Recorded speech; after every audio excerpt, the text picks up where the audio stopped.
The last letter. The last letter my parents sent from the camps in France arrived in May 1942.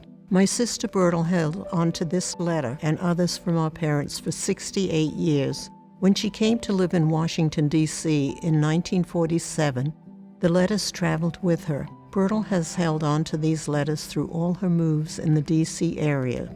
In the late 1980s, Bertel first mentioned the letters to my husband and me. After we had them translated, our extended family was able to read the letters and get some appreciation of the great sacrifice our parents made sending their 5 children to safety. All of my sisters and I have spoken publicly of our experience on the Kindertransport and often shared excerpts from the letters when we speak.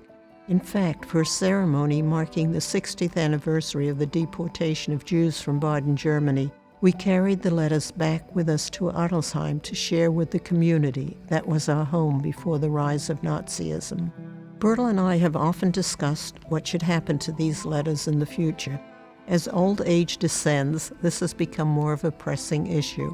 At one time, Bertel was going to hand the letters over to her son for safekeeping.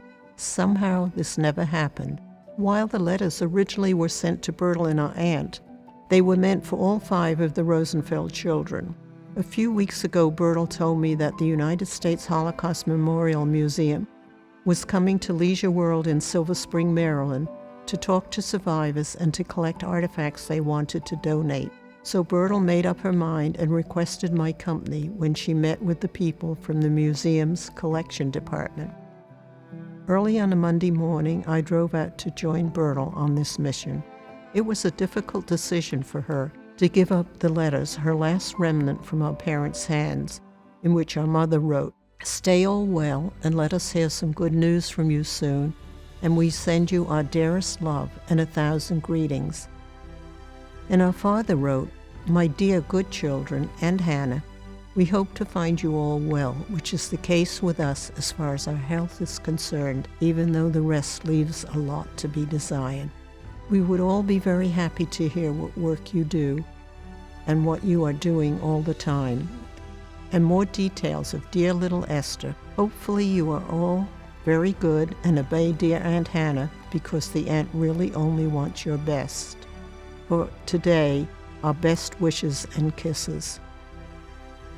Now our parents become part of the larger picture of what life was like for people who were victims of the Nazi regime.